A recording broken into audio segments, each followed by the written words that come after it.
pagi ini kita akan mewawancarai teman-teman kita di PPA mengenai limbah di agroindustri. Yang pertama-tama kita kenalan dulu nih sama teman-teman kita yang ada di sini. Yang pertama ada Kakak Jejen, saya dulu Kakak Jejen. Selanjutnya ada Kakak Karinina Rizky Banua. Lalu ada Kakak Siti Rizkia, ada Kakak Inaya, ada Kakak Devi, saya dulu.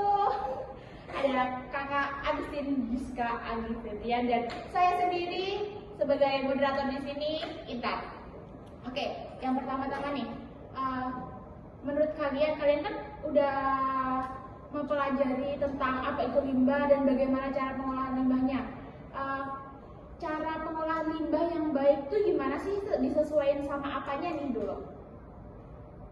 Oke, izin menjawab ya teman-teman sekalian. Sebenarnya cara pengolahan limbah itu kita harus mengetahui jenis limbahnya itu seperti apa dulu. Karena limbah di dalam agroindustri itu yang saya tahu ada dua, yaitu yang cair dan juga yang padat.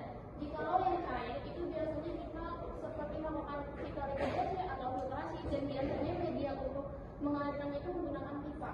Sedangkan jika yang padat kita tuh harus mencacah ukuran, jadi kita mengklasifikasikannya lagi, yang besar, yang kecil, dan biasanya media untuk mengalirkan itu menggunakan kontainer. Oke, berarti disesuaikan dulu ya, sesuai dengan jenis, sesuai dengan karakteristiknya, kadar airnya juga ya.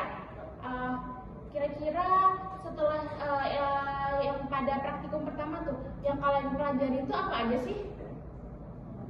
Kalau di praktikum pertama ya, kita membahas tentang benar banget ya apa yang dikatain sama Nina tadi, bahwa kita praktikum pembuatan kompos itu harus menyesuaikan dengan sifat bahan yang kita miliki. Entah itu sifatnya, bisa saja kan ada kasar, ada lembek. Jadi di saat kita membuat kompos itu kita tahu nih bahan apa aja atau formulasi apa aja yang cocok untuk menghasilkan kompos yang benar-benar diinginkan. Kayak pembuatan kompos kemarin kan kita pakai dari serabut kelapa ya.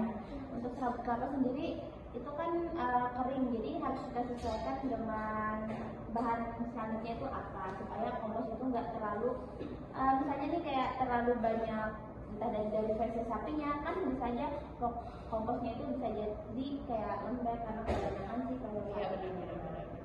Oke, jadi harus disesuaikan juga ya sama kadar airnya. Kira-kira kalau kadar airnya rendah gimana, kalau kadar airnya tinggi gimana? Jadi harus disesuaikan. Kira-kira ada yang menyanggah nggak ini tentang apa yang telah disampaikan oleh Kakak Karinina dan oleh Kakak Siti Rizkia?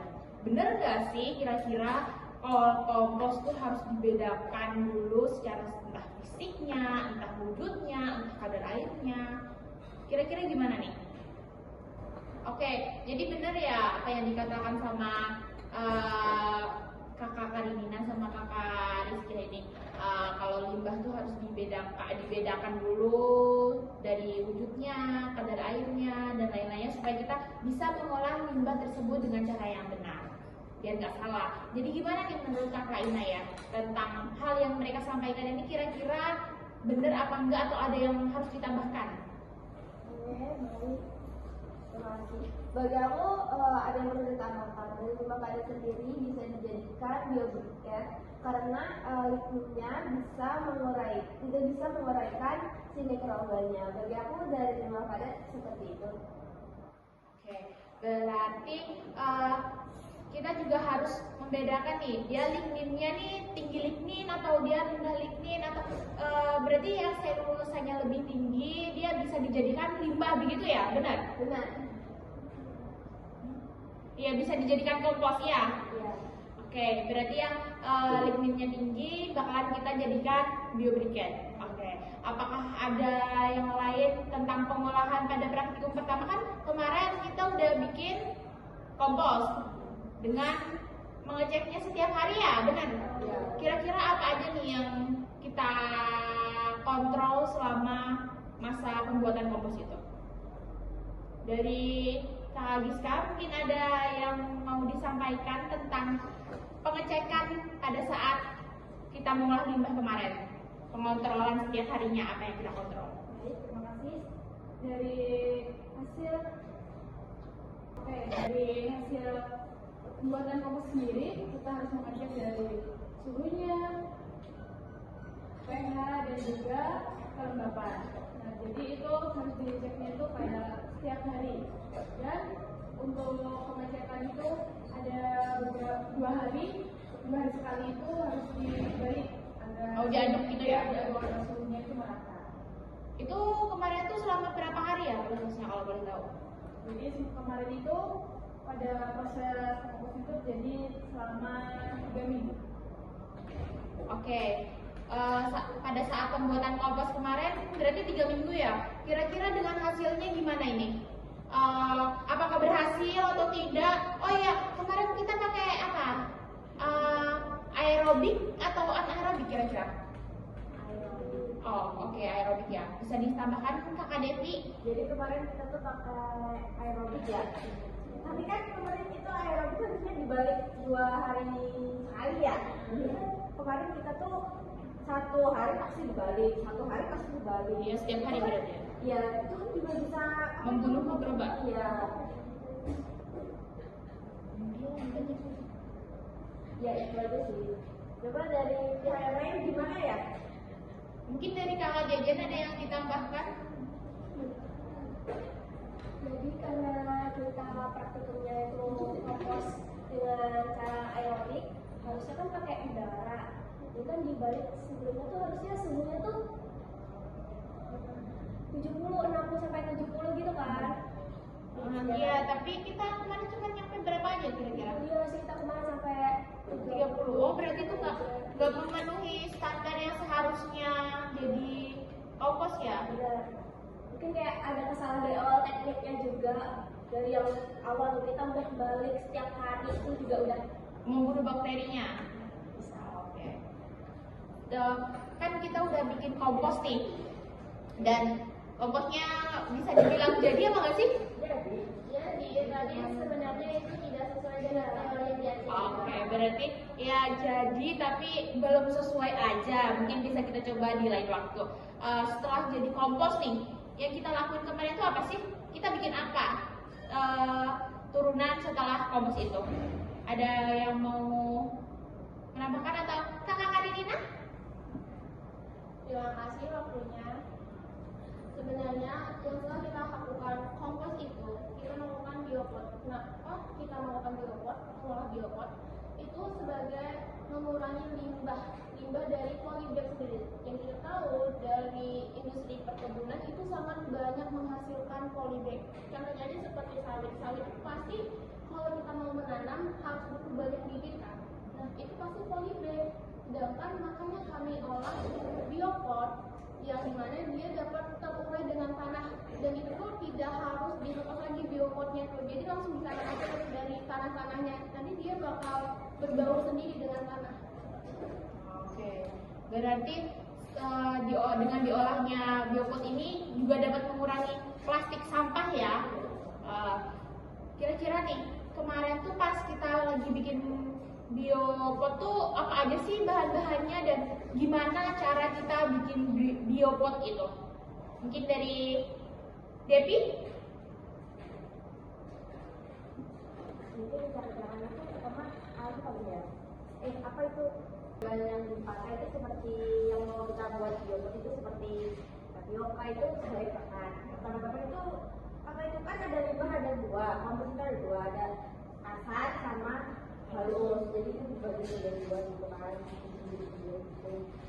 Kemudian yang kedua, habis itu setelah itu kita kasih perekat, habis itu kita cetak dengan pot. Setelah itu kan ada botol ya, itu buat lubang.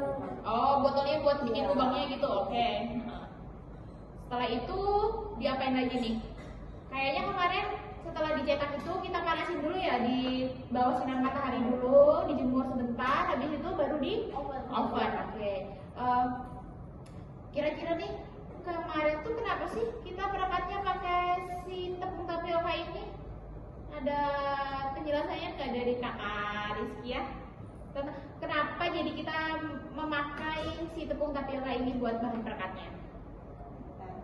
Kenapa jadi kita memakai tepung tapioka ya? Karena tepung tapioka sendiri ini lebih mudah untuk didapatkan. Oh iya, benar. Dan juga untuk pengaplikasian di untuk membuat biopot sendiri ya itu karena dia dari tepung tapioka dan tapioka ini dari tumbuhan juga, itu juga bagus juga untuk si pot biopotnya sendiri karena tidak mengandung kayak bahan-bahan yang lain yang bisa aja nih bahan yang lain tuh misalnya yang kita pakai gelatin bisa aja kan kayak ada kandungan kimia yang benar-benar nggak alami buat si biopot sendiri seperti itu.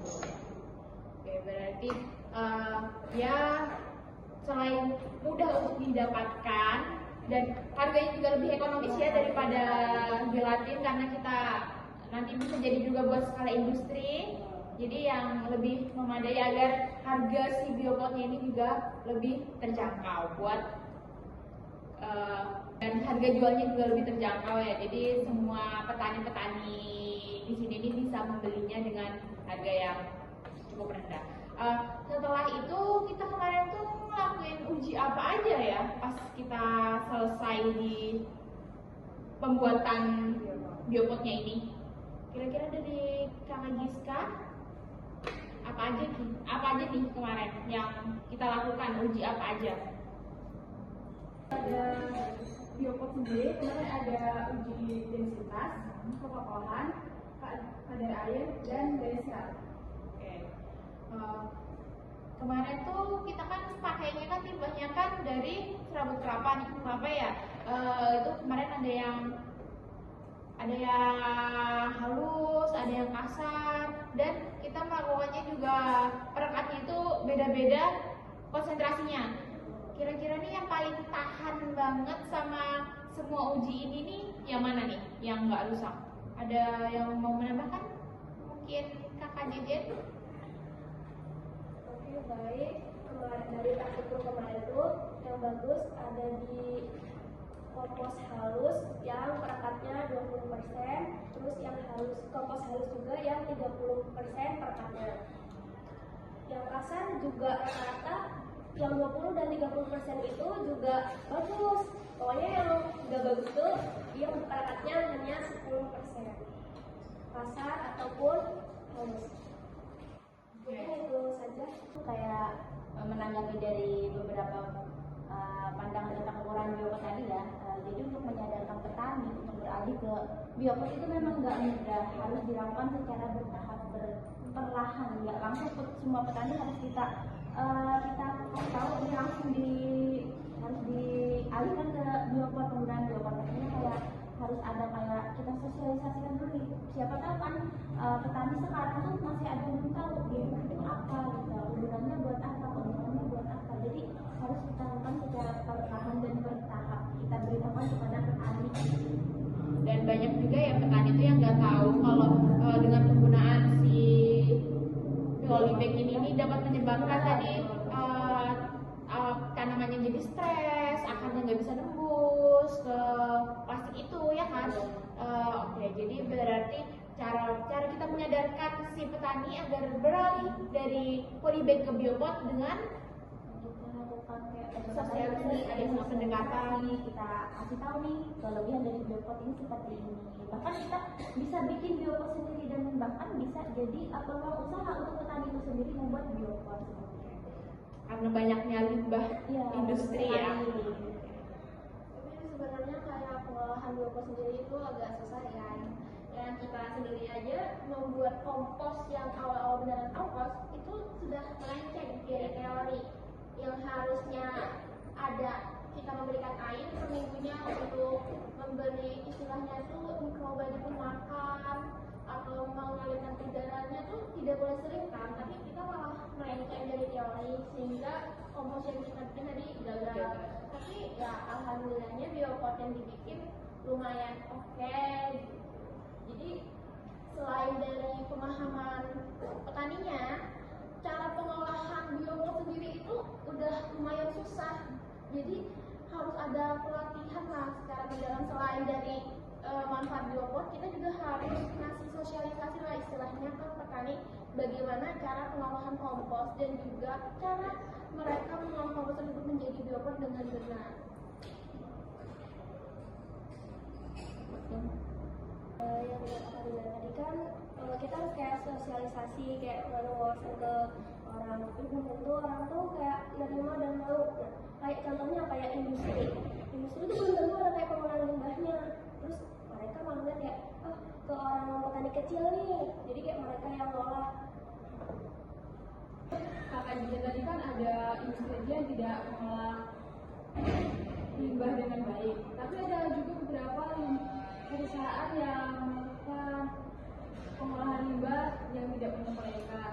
Tapi masyarakat tuh seringnya tuh melihat apa dari pabrik yang tidak transparansi pengolahan limbahnya itu. Jadi kayak kita sebagai mahasiswa sendiri aja kita harus meyakinkan ke masyarakat melakukan pelatihan, walaupun masyarakat itu menyepelekan, tidak mau mengikuti apa yang kita kasih tahu. Tapi kita sebagai mahasiswa harus berusaha meyakinkan masyarakat, karena itu juga untuk anak cucu mereka juga, untuk masa depan. Oke, baik. Jadi udah banyak banget ya ini ilmu yang kita dapat dari pengolahan limbah padat ini, mulai dari dijadikannya kompos, terus dijadikan biopot yang sangat-sangat amat ramah lingkungan. Oke, terima kasih waktunya buat semua teman-teman yang udah ada di sini, udah mau saya wawancarai di podcast ini. Terima kasih banyak atas partisipasinya. See you next video. Dadah.